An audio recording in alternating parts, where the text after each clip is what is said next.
Friends, সকাল সকাল তোমাদের সামনে চলে এলাম আর ভিডিওটা আজকে রান্নাঘর থেকেই শুরু করছি। কারণ সকালের নাস্তা কোনো রেডি হয়নি আর আজ হলো শনিবার আর এখন 8টা বাজতে 5 মিনিট মতো বাকি আছে। তো আজকে একটু দেরি হয়ে গেল নাস্তাটা রেডি করতে। তো এখনো আসেনি আর ছেলে একটু বাইরে খেলা করছে। তো এখন নাস্তাটা বানাবো। তো আজকে নাস্তায় বানাচ্ছি দেখো রুটি। আর জানো তো আমরা বেশিরভাগ রুটিটাই খাই সকালবেলা। আর এখানে একটু ডাল আর আলু সিদ্ধ বসিয়েছি, মানে ওটা দিয়ে একটু তরকারি বানিয়ে দেবো, হয়ে যাবে। ডিম সিদ্ধ হয়ে গেছে আর ওদিকে আছে দুধটা জ্বালানো, দেখো দুধটা জ্বালানো হয়ে গেছে। হাঁড়িতে আছে অল্প কটা ভাত, একদম এই কটা ভাত। ছেলের মতো আছে, ও তো রুটি খাবে না, সেই জন্য একদম অল্প আছে। তো চলো নাস্তাটা রেডি করে নিই, পরে কথা বলছি, নাহলে অনেকটা দেরি হয়ে যাবে।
তো নাস্তা করে রান্নাঘরে চলে এসেছি আর ও ডিউটিতে চলে গেছে, ছেলেকেও খাওয়ানো হয়ে গেছে।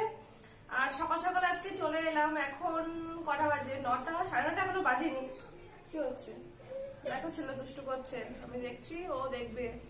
এই যে দেখো, এই যে একটা চেয়ার নিয়ে, ও চেয়ারটা নিয়ে চলে এসেছে।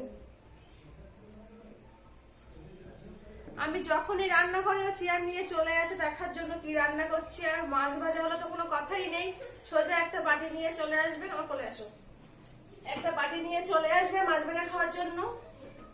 তো এখন আজকে অনেক কিছু কাটতে হবে। আসলে কালকে শাক নিয়ে এসেছিল, পুঁই শাক, তো সেটা আছে, চিংড়ি মাছ আছে, কালকে চিংড়ি মাছও নিয়ে এসেছিল। তো দেখি এখন কি কি রান্না করবো বুঝতে পারছি না, কারণ আজকে 2 রকম মাছ নিয়ে এসছে। এদিকে বেছিনে অনেকগুলো বাসন পড়ে আছে, সকালে যেগুলো নাস্তা করেছি সেই বাসনগুলো, মানে একবার খেয়ে যে কতগুলো বাসন হয়ে গেছে, মানে বলার মতো না। চলো কি কি মাছ নিয়ে আসলো সেটা একটু দেখিয়ে দিই, তারপর তোমাদেরকে বাসন টাসন ধুয়ে, মাছটা ধুয়ে তারপরে রান্নার সময় আবার আসবো। এই যে দেখো মাছ নিয়ে এসছে। এখানে আছে যে সমুদ্রের মায়াগুলো হয়, তো ওই মায়াগুলো। ও বললো মৌরল্লা মাছ, কিন্তু মৌরল্লা মাছ না, মৌরল্লা মাছে একটু কাটা কাটা হয়, আর এগুলো তো পুরো একদম মায়া মাছই। আর ওখানে একটা বড় তেলাপিয়া মাছ যেগুলো হয়, তো ওগুলোকে মনোপিয়া না কি বলে, কারণ বড়টা মাছটা বেশ বড়, প্রায় তো মনে হচ্ছে, দেখে মনে হচ্ছে 500 না 600-700 হয়ে যাবে। আর ওদিকে দেখো কতগুলো বাসন পড়ে আছে, বলছিলাম না, দেখো। তো চলো সব রেডি হয়ে ফ্রেশ হয়ে তোমাদের সাথে আমার কথা বলছি, কারণ এগুলো কাটতে হবে, পুঁইশাকটাও কাটতে হবে। তো চলো এখন মতো টাটা। একটু বাই বাই করো, একটু বাই বাই করো সবাইকে। কেন একটু বাই বাই করো, একটু বাই বাই করো।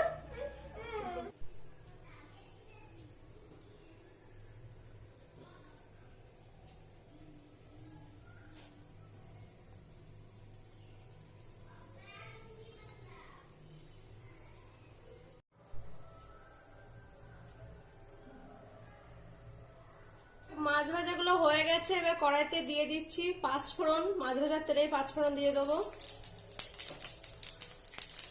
এখানে আছে একটু পেঁয়াজ, রসুন, কাঁচা লঙ্কা, শুকনো লঙ্কা, সব দিয়ে দেবো এটাতে।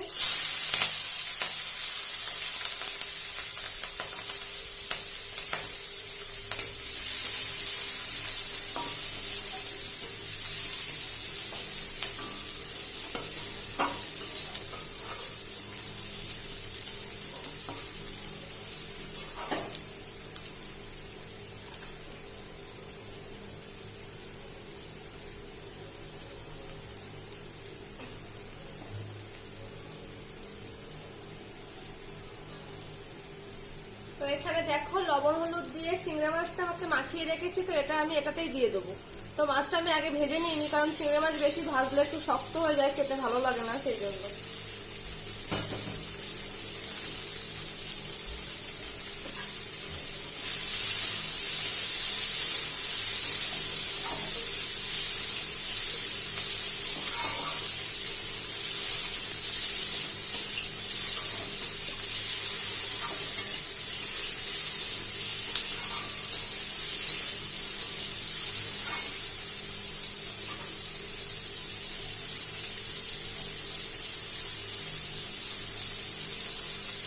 এখানে পুঁই শাকের পাতাটা আছে, আমি পুঁই শাকের ডাঁটা আর আলুটা সিদ্ধ করে নিয়েছি, পাতাটা সিদ্ধ করিনি।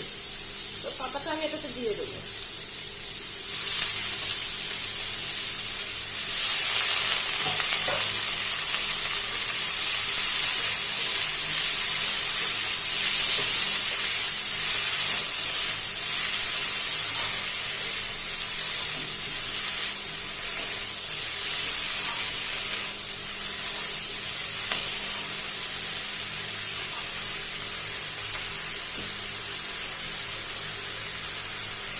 তো যেহেতু পুঁই শাকটা সিদ্ধ করার সময় লবণ দিয়েছিলাম, সেই জন্য একটু অল্প পরিমাণে লবণ দিয়ে দেবো।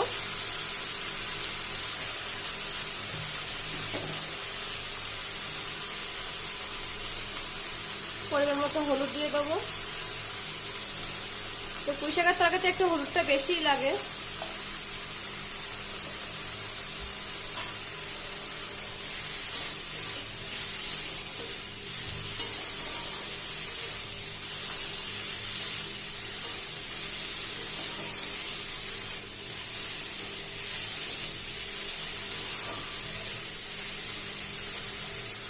এই যে দেখো সিদ্ধ করা পুঁই শাক আর একটু আলু আছে, এটা দিয়ে দিলাম।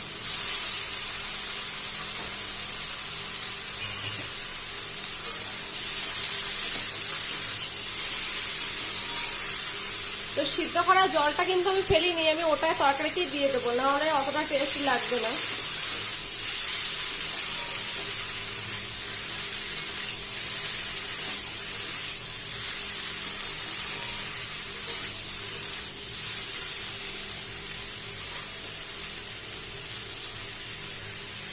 তো হালকা করে একটু কষিয়ে নিয়েছি, এবার সিদ্ধ করা যে জলটা ছিল ওই জলটা আমি এটাতে দিয়ে দেবো।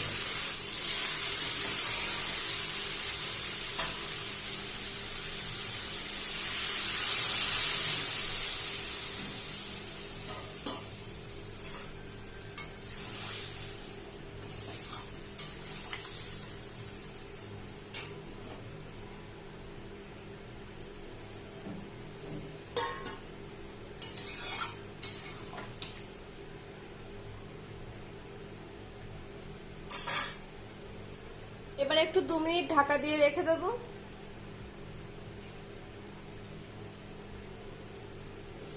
তো 2 মিনিট পরে ঢাকাটা খোলার পরে একটু হালকা মিষ্টি দিয়ে লাবিয়ে নিলেই পুঁই শাক চিংড়ি রেডি হয়ে যাবে।